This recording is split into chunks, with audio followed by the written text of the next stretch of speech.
अस्सलाम वालेकुम and welcome back to our channel. This is Mohammad Hasan Baig और हम आपके लिए न्यू कार का फर्स्ट वीडियो लेकर आए हैं। 2020 और 2021 की तरह 2022 में पाकिस्तानी कार मार्केट में मजीद हलचल का साल साबित हो रहा है। 2 वीक्स पहले सुजुकी ने स्विफ्ट का करंट शेप लॉन्च किया, जिसने ना कि सिर्फ हैचबैक की मार्केट बल्कि सेडान की मार्केट में भी अपना असर दिया है।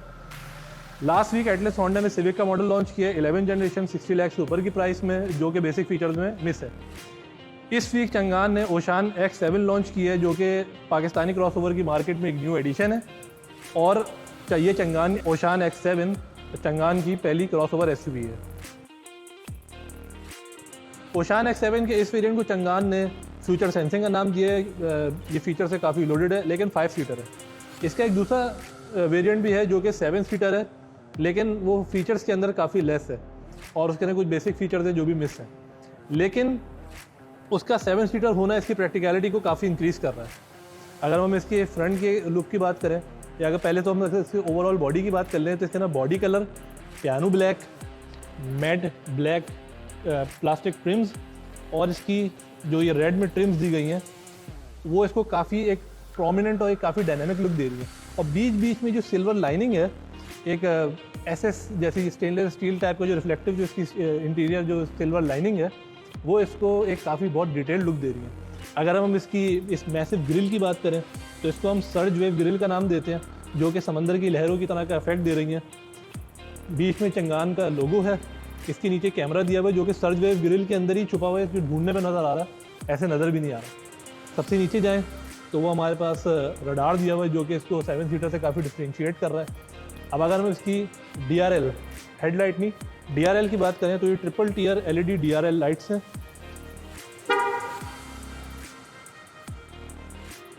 ये इसकी DRL लाइट्स हैं, ट्रिपल टीयर LED लाइट्स हैं। और ये इसकी एक्चुअल में हेडलाइट है जो कि फॉग लाइट की प्लेसमेंट पे है, लेकिन ये एक्चुअली में हेडलाइट है, ये भी LED है। हेडलाइट की जो हाउसिंग है वो पियानो ब्लैक से है और सबसे लोअर पार्ट में जो इसका लिप है ये मैट ब्लैक प्लास्टिक के अंदर है, जो कि थोड़ा सा रफ यूज़ के लिए होता है। तो बॉडी के लोअर पार्ट के ऊपर है तो इसके ऊपर इसको सबसे ज़्यादा टफनेस महसूस करनी है, तो इसलिए इसको ऐसे मटेरियल में रखा जाता है कि जो ज़्यादा डैमेज भी हो तो कम से कम रिपेयरेबल हो जाए। इसके ऊपर यहाँ पे रेड ट्रिम्स दी गई हैं जो ओवरऑल बॉडी को फॉलो कर रही है। अभी बॉडी कलर रेड है तो इसमें ज़्यादा ये इतनी प्रोमिनेंट नहीं हो पा रही हैं। पार्किंग सेंसर दिया गया है। अब हम इसके साइड प्रोफाइल की बात कर लेते हैं। अब जैसा कि आप नोट कर रहे हैं, मैं गाड़ी के करीब जा रहा हूँ, मेरे हाथ में कोई की नहीं है, मैंने अनलॉक भी नहीं किया और पीछे कैमरामैन भी खाली हाथ खड़े हैं, लेकिन मेरी सिर्फ की पॉकेट में है। उसकी वजह से गाड़ी ने मुझे एक वेलकम दिया। 10 सेकंड्स के लिए इसकी DRL वगैरह हेडलाइट्स ऑन हो गई हैं और इसके मिरर जो रिफ्लेक्ट आउट हो गए हैं। और 10 सेकंड्स के बाद इसकी आपने देखा होगा कि इसकी जो मेन हेडलाइट्स हैं वो बंद हो गई, कुछ देर बाद DRL लाइट भी बंद हो जाएंगी। और ये गाड़ी अब लॉक हो चुकी है क्योंकि मैंने वो जो टाइम था वो सरपास कर दिया। अब आप देखेंगे जब मैं जैसी गाड़ी से दूर जाऊँगा तो इसकी जो लाइट्स हैं और जो मिरर है वो रिट्रैक्ट इन हो जाएंगे और इसकी हॉर्न का सिंबल जो है वो इसका वो होता है कि गाड़ी लॉक हो चुकी है। अब मैं इसके वापस करीब जाऊँगा, ये मजाक बार बार नहीं बर्दाश्त करेगी गाड़ी। तो अब सबसे पहले अगर मैं इसके साइड प्रोफाइल की बात कर लें तो जो व्हील के ऊपर जो आर्चेज है ना और जो क्लैडिंग जिसको बोलेंगे वो मैट प्लास्टिक है, जैसे कि मैंने पहले बताया कि ओवरऑल बॉडी के लोअर पार्ट्स के ऊपर यही वाला ट्रिम गुजर रही है। तो ये फ्रंट से ही जो बम्पर से जो एक्सटेंड हो रही है वो बैक के बम्पर तक जा रही है और व्हील आर्चेस की क्लैडिंग के ऊपर से होती हुई जा रही है। अगर हम इसकी व्हील आर्चेस की बात करें, बल्कि व्हील के रिम्स की बात करें, तो ये 19 इंच का एलॉय व्हील है जो कि टर्बाइन स्टाइल के अंदर और मल्टी स्पोक रिम्स कहलाते हैं और काफ़ी इसको अच्छा लुक दे रहे हैं। और टर्बाइन स्टाइल किसी वजह से ही बोला गया, बिल्कुल टर्बाइन का ही लुक दे रहा है। अब मेरे पास इसकी की है, मैं इसको अगर यहाँ से अनलॉक भी कर सकता हूँ और मैं इधर से इस गाड़ी को रिमोटली स्टार्ट भी कर सकता हूँ। अभी पेट्रोल की इसके अंदर क्वांटिटी कम है तो ये स्टार्ट नहीं होगी, वैसे ये स्टार्ट हो जाती है। अब हम इसके साइड मिरर की बात करेंगे तो साइड मिरर इसके रिट्रैक्टेबल हैं, पावर्ड है और हीटेड है और उसके ऊपर इंटीग्रेटेड टर्न सिग्नल भी मौजूद हैं। एंड इवन जो फ्यूचर सेंसिंग वेरिएंट है उसके अंदर 360 व्यू के लिए यहाँ पे इसके साइड मिरर के अंदर कैमराज भी दिए गए हैं। अब हम इसके अगर लोअर की बॉडी की तो ओवरऑल प्रोफाइल की बात करें तो इसकी विड्थ तो टोयोटा फॉर्च्यूनर से ज़्यादा है ही, लेकिन इसकी जो ओवरऑल बॉडी की जो लेंथ है देख के तो वो भी फॉर्च्यूनर से ज़्यादा ही लग रही है। तो इसकी रोड प्रेजेंस तो काफ़ी अच्छी है। जैसा कि मैंने आपसे कहा था कि जो रेड ट्रिम्स का एक्सेंट है ये काफ़ी अच्छा एक्सेंट है और काफ़ी प्रोमिनेंट है, तो इसके लाइटिंग के ऊपर रेड एक्सेंट भी इसका ट्रिम्स दी गई हैं। इसके अंदर गाड़ी के अंदर पुल आउट डोर हैंडल्स हैं, जो राइट साइड वाला है ड्राइवर साइड उसके अंदर बटन दिया गया है स्मार्ट एंट्री के लिए। और इसके डोर की जो ओपनिंग है वो भी काफ़ी अच्छी है। अच्छा, गाड़ी उस वक्त अनलॉक थी और वो जो अनलॉक होता है वो सिर्फ ड्राइवर साइड डोर अनलॉक होता है जब हम इसके करीब जाते हैं, तो उसके लिए ओवरऑल डोर्स खोलने के लिए दबाना पड़ता है। ये मुझे नहीं पता था, ये भी मुझे देख के अंदाज़ा हुआ। तो इसके डोर की जो काफ़ी जो इसको बोलेंगे ओपनिंग की जो एंगल है वो भी काफ़ी अच्छा है और काफ़ी स्मूथ टच है डोर बंद होने का भी।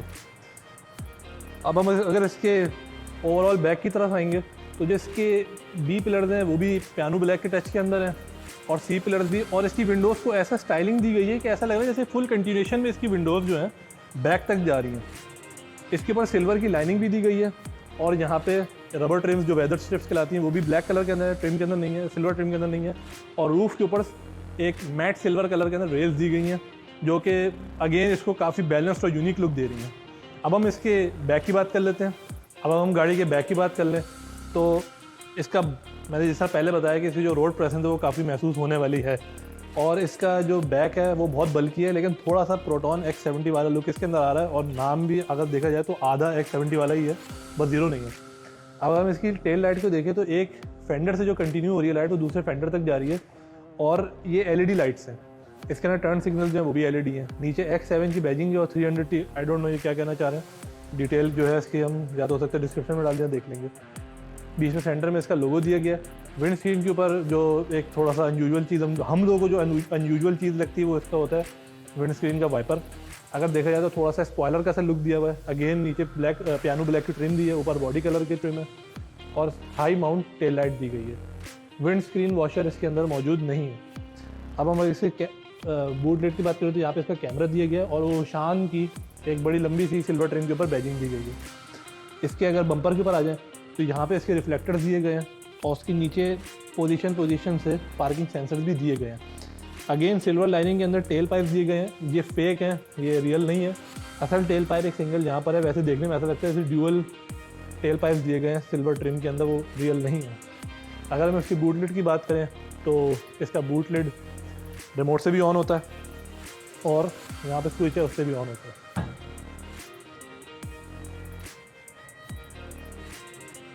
तो जैसा कि आपने देखा कि ये 5 सीटर गाड़ी है तो इसका जो बूट है उसमें हम आराम से दस्तरखान बिछा के नाश्ता कर सकते हैं जैसी, क्योंकि इसका काफ़ी मैसिव बूट लिड है।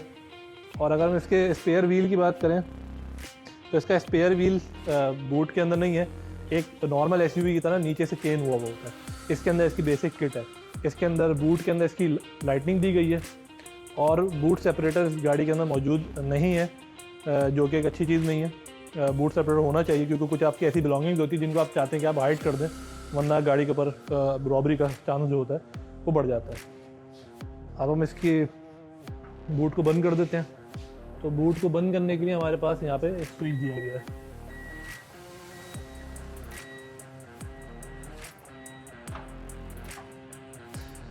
बूट के खुलने की और बंद होने की टाइमिंग भी इतनी ज़्यादा नहीं है। कुछ गाड़ियों को मैंने देखा है क्योंकि वो ज़माना गुजार देती हैं सिर्फ बूट खुलने बंद करने में, तो ये भी एक देखा जाए तो इसकी काफ़ी अच्छी चीज़ है, इसका रिस्पांस काफ़ी अच्छा है। अब हम इसके इंटीरियर की बात कर लेते हैं। लेकिन स्मार्ट एंट्री का स्विच दिया,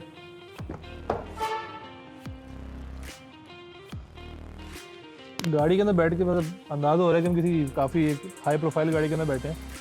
एक वक्त को लग रहा है SUV, शायद इसको नाम गलत दिया, इसको SUV होना चाहिए था, वरना कुछ लोग SUV फॉर द सिटी बोल के हैचबैक लॉन्च कर रहे हैं। स्टॉनिक की बात मैं नहीं कर रहा हूँ, लेकिन कुछ हैं ब्रांड, मैंने कुछ नहीं किया।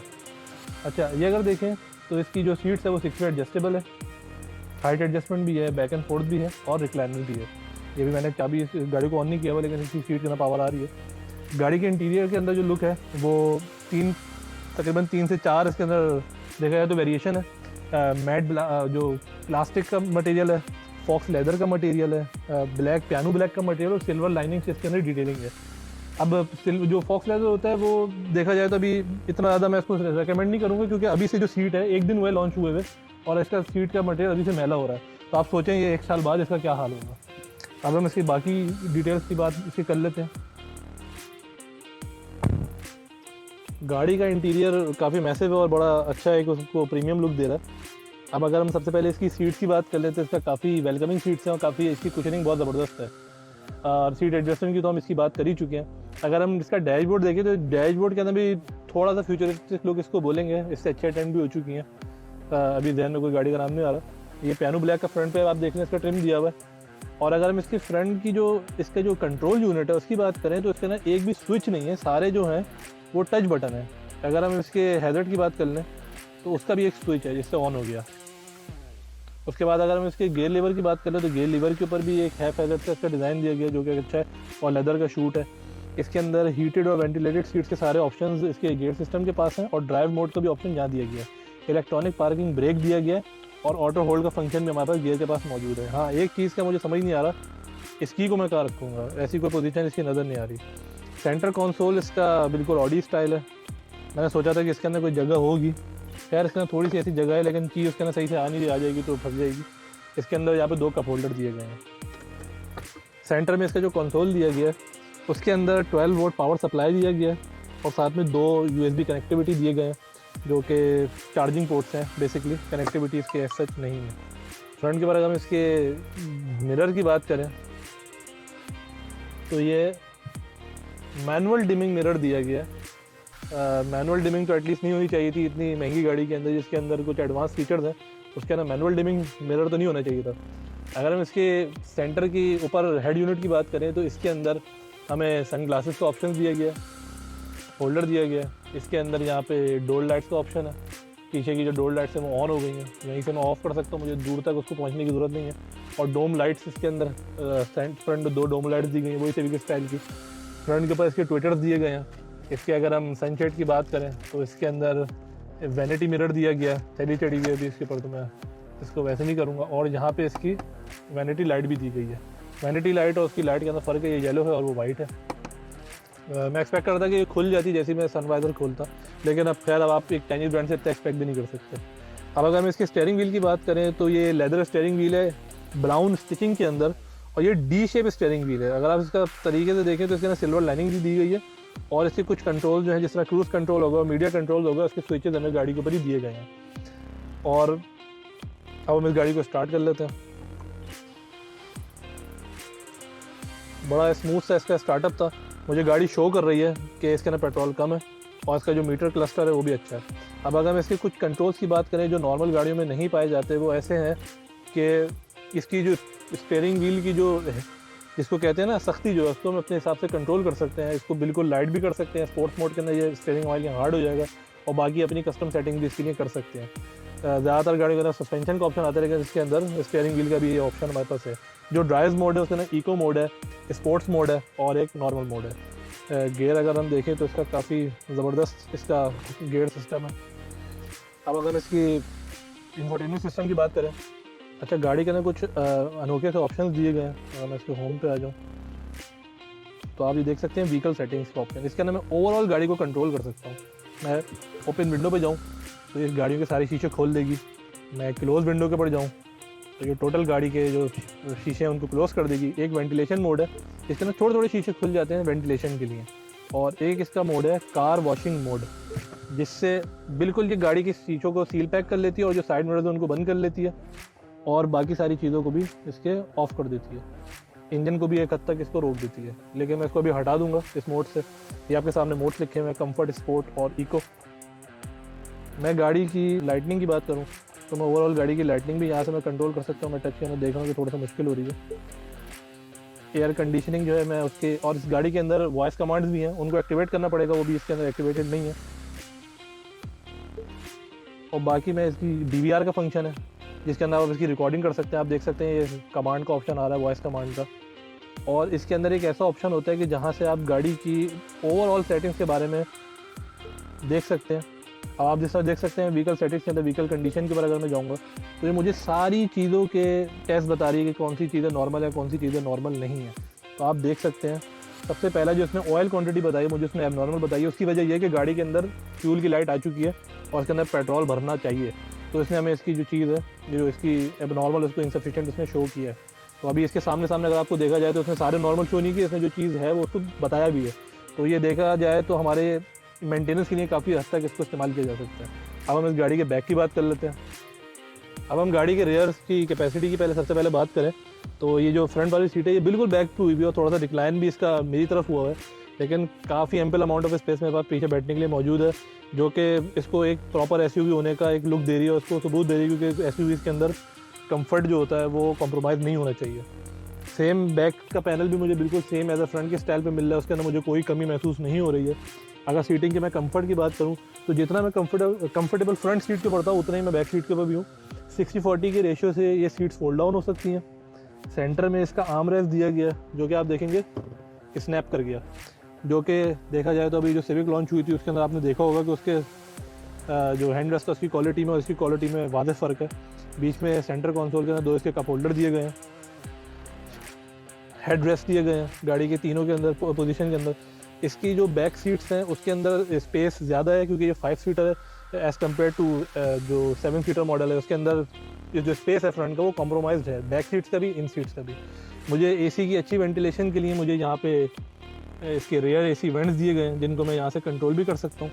मुझे एक चार्जिंग का डॉक दिया गया है USB के ऊपर। गाड़ी के अंदर मुझे यहाँ पे डोम लाइट्स दी गई हैं जिनको मैं यहाँ से ऑन ऑफ भी कर सकता हूँ। इसको रीडिंग लाइट्स बोलते हैं या मैप लाइट्स बोलते हैं। और ऊपर पैनोरामिक रूफ दिया गया है जिसका बिल्कुल बैक तक इसका जो अप्रोच है वो पूरी बैक तक आ जाती है। चंगान ने ओशान X7 लॉन्च करके अपने फीचर से पाकिस्तानी कार मार्केट को हिला ही दिया है और हम इस गाड़ी का जो हमें एक्सपेक्टेड एवरेज बताया गया है वो 10 से 14 तक का एवरेज बताया गया है, जो कि 1500 सीसी टर्बो के लिए एक बहुत अच्छा एवरेज है। ओशान X7 की कामयाबी इसी में है कि इसकी डीलरशिप इसको आगे लेके चले और इसको तरीके से मेंटेन करवाएं, तो ये हमारे लिए जो है एक काफ़ी कामयाब गाड़ी साबित हो सकती है। और अगर हम इसकी बात करें पाकिस्तानी कार मार्केट में जिस हिसाब से हमें गाड़ियाँ की जा रही हैं, फॉरवर्ड की जा रही हैं, तो लाइटें जल्दी है, बिल आ रहा है भाई, आप नहीं करें, आप लाइक और सब्सक्राइब करके फ्री जाइएगा। बहुत मेहनत से बना है। ओके, अल्लाह हाफ़िज़।